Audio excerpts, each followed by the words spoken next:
What's up everybody and welcome back to Media Philosophy. I'm Phil and today we're going to be talking about the Rubik's Cube. What is it? Where does it come from? Who made it? So don't forget to subscribe, smash that like button, drop a comment below about what 2D fictional character was responsible for your sexual awakening. You can also find me on Facebook, TikTok, Instagram, Yelp, OnlyFans, JDate, Your Mom's Basement, Craigslist, Yelp, that Denny's that barely passed a health inspection, Steve's house, that sewer where Pennywise killed Georgie, and of course right here on YouTube. Now about the Rubik's Cube, but first I need to address something in my last video. Apparently you can't microwave hamsters to make them more cuddly. I have to extend a sincere apology to Pickle Rick Christ 420, Potato Anus, and Bernstein Boobs for their loss. Guys, each one of you are gonna receive a $10 gift card from one of our sponsors, Candy Crush. Candy Crush, feel the rush of candy. So now on to the Rubik's Cube.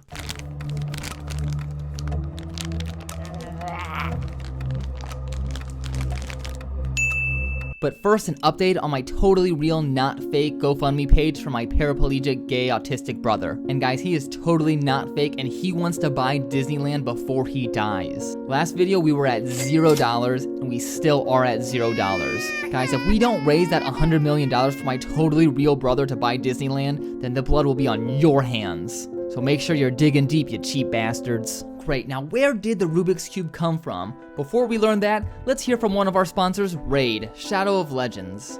God, who'd even play that stupid game? Raid Shadow of Legends, played the most popular game of 2019 today. So let's take a look at the Rubik's Cube.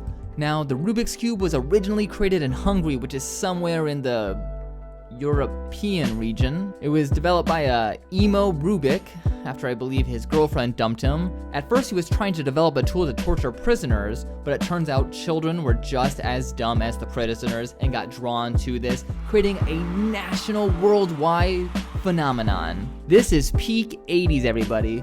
This is what stopped the Cold War. That is a true fact. John F. Kennedy and Fidel Castro came together over the Rubik's Cube. We probably wouldn't have Netflix if it wasn't for the Rubik's Cube. So everybody go out, get yourself a Rubik's Cube, make sure you buy it from the link below. Every time you buy something from the link below, I get a penny. And if you dare buy a Rubik's Cube, either at one of these Walmarts or another brick and mortar store, instead of Jeff Bezos's Amazon, where I am an affiliate, then I will personally find you. I will personally find you, and I will cut your brakes. I will make your life a living hell if you go out and buy a Rubik's Cube and don't use my Amazon affiliated link below. Do you hear me? I said, do you hear me? Now, before we get into the real core mechanics of the Rubik's Cube, let's first ask ourselves, what is a cube? A cube is just a symmetrical three-dimensional shape, either solid or hollow, contained by 6 equal squares. Then what is a square? A square is a plane figure with 4 equal straight sides and 4 right angles. But what's a right angle? It is the intersection of 2 perpendicular lines. Wow. So now that we have the cube part of it down, let's take a deeper dive into the Rubik's Cube. As you can see, it's plastic in nature. Plastic, of course, coming from fossil fuels. Some lucky dinosaur died 1,000,000 years ago, so I could hold this commercialized plastic in my hand and show it off to you fine folks today. So next time you go buy some useless plastic crap, make sure to thank that Tyrannosaurus Rex for dying all those years ago. And this seems like another great time to plug one of our next sponsors, BP. BP. They care, so that's why they kill. Now the goal of the Rubik's Cube is to get each side a matching color. One side is orange, one side is blue, and we even have a white side for those of you who believe in the Great Replacement Theory. Now, one completes a Rubik's Cube by either twisting or turning the individual columns of the Rubik's Cube. Now let me demonstrate that for you. Right now I'm positioning my hand on top of the Rubik's Cube. I'm now going to engage the muscles in my wrist and hand, and now I have done a successful twist. And depending on whether I want to twist it or turn it, I will orient my fingers and hands in a different manner. And this is hours of fun. You could spend 1,000,000 years and never get a single side done. This was Skyrim before Todd Howard even sucked his thumb. And now watch as I solve this Rubik's Cube.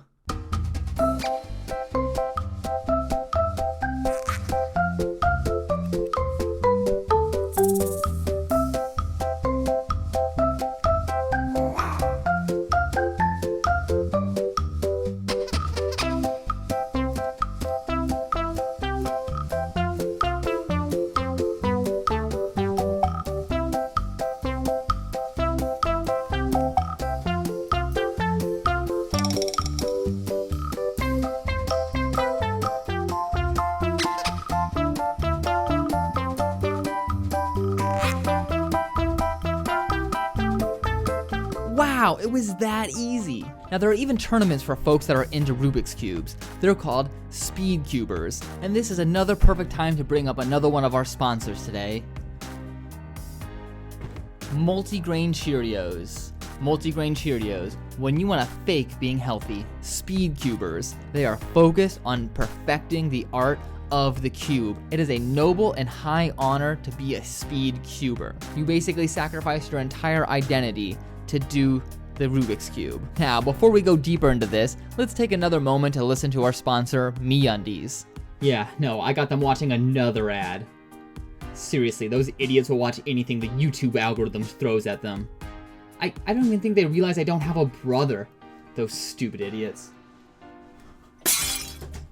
Hey, it's me, it's Phil from Media Philosophy, just your wacky lovable host who doesn't get any sort of special treatment from any of these brands that you're seeing.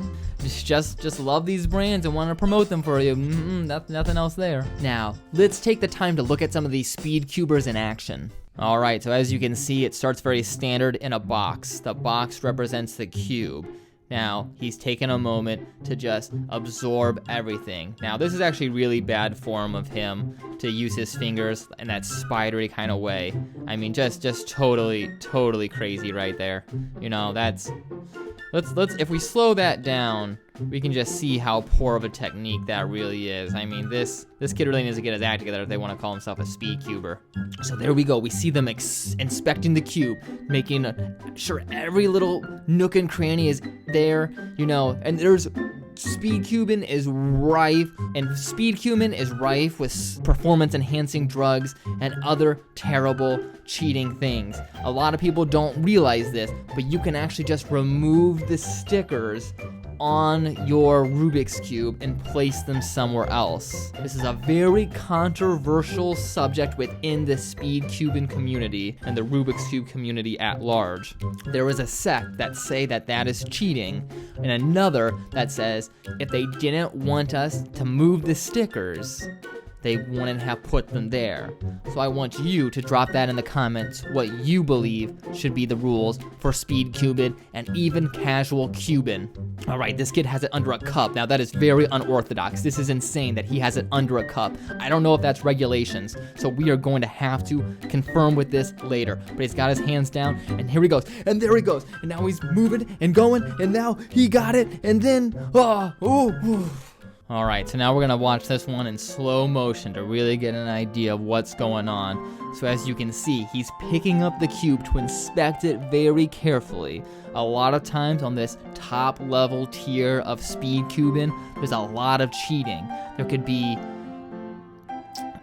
a lot of cheating. A lot of people are putting like grease on the Rubik's Cube, both to sabotage and to increase finger dexterity. So it's very important that you as the cuber carefully inspect your cube before you start playing. Now, as we can see in the background, this guy walking by, I don't know if this is sponsored, I don't know if he's put in some sort of like crazy hex on of our cuber, but as you can see, he definitely throws up some sort of gang affiliated sign. That is very fishy. So I call into question the legitimacy of this speed cube submission.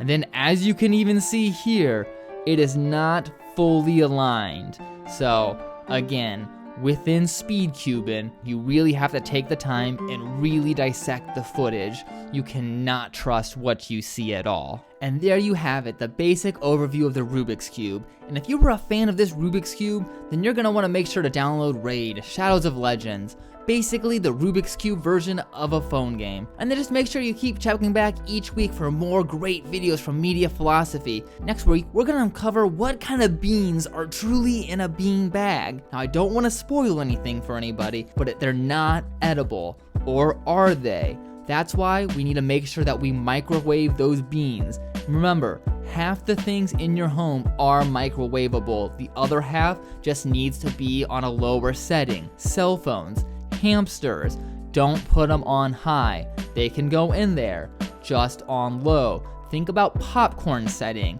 That's about right, but make sure you're checking your voltage. So that's gonna wrap it up for another great video from Media Philosophy.